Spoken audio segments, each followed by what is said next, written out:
Okay, excellent. Uh, Welcome to my talk. I hope that you're not all here because of the mistake in the schedule. I hope that some of you are here because they want to see this. My name is Riancho, and I'm the project leader for W3AF. It's web application attack and audit framework. I've been working on this for 2 years and a half. I work at Cybersec. Cybersec is a small consulting company in Argentina. I'm from Argentina also. I'm a programmer, and all the software that I do is coded in Python. Also, W3AF is in Python. I have some background in IPS evasion and networking, and I also perform some research in my job and in my spare time. And sorry for my English, it's not my native language, so I may switch some tenses or stuff. Okay, W3AF stands for Web Application Attack and Audit Framework. It's open source, and it's a little script that evolved into something that's really big. Right now, we have something like 70,000 lines of code. I was working as a web application penetration tester, and I found out that we didn't have a tool, an open source tool to aid us in our work. We only had commercial tools like Acunetics, AppInspect, and all those, but those tools are pricey.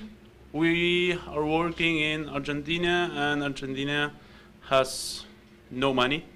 And is it true? And well, all the commercial tools cost like, I don't know, $3,000, and our consultancy company didn't have that money. So I started to develop some little scripts.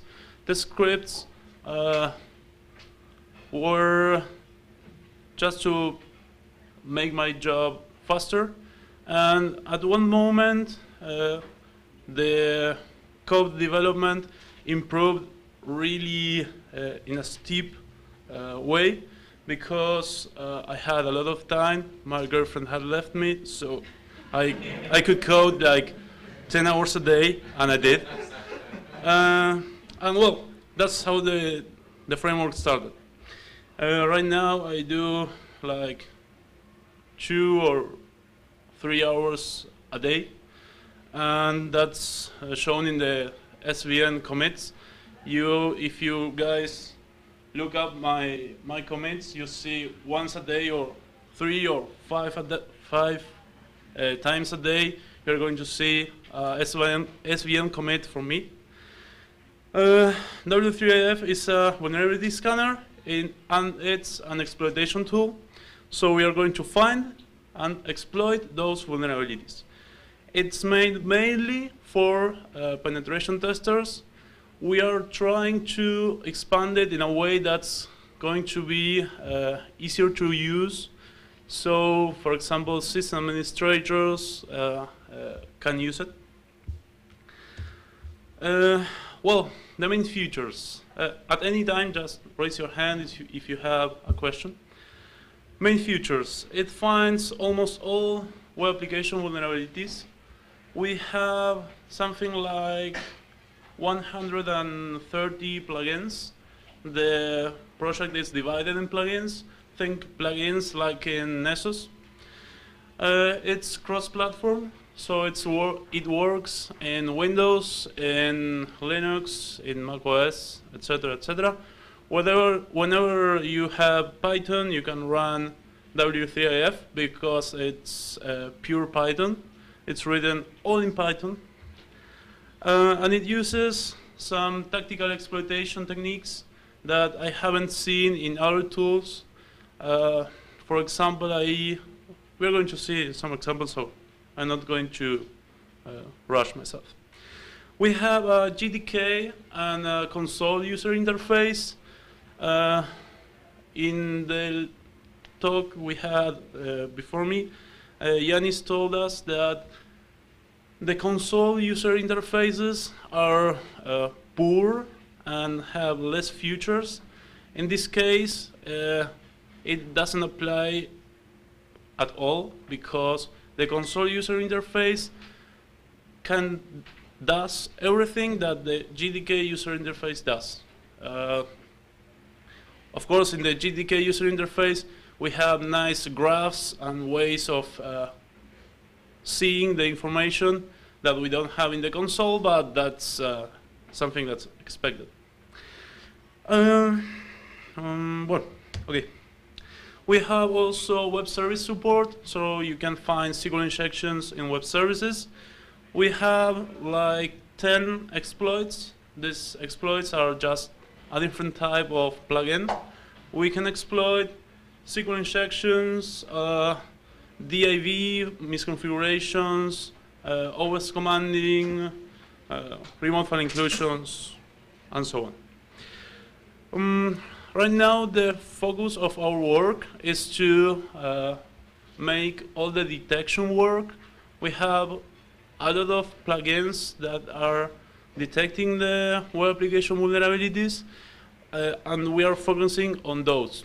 We are trying to have the exploits, the exploit plugins, in order to promote the software, in order to make some research. But what we really need and what we are doing is fixing bugs in the detection stage, in the audit. We also have WML support, so you can scan through cell phone web applications. It's really easy to extend.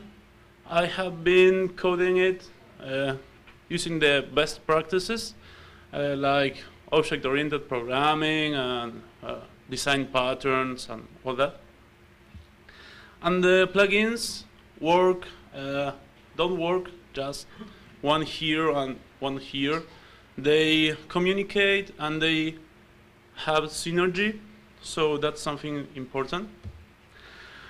Right now we can find vulnerabilities in query string parameters, in post data, in here, okay?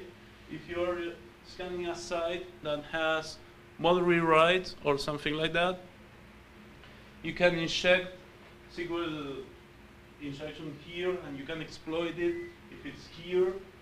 We also inject in HTTP headers, in the content of a file that's being posted to the web application. As I already said, we have 130 plugins.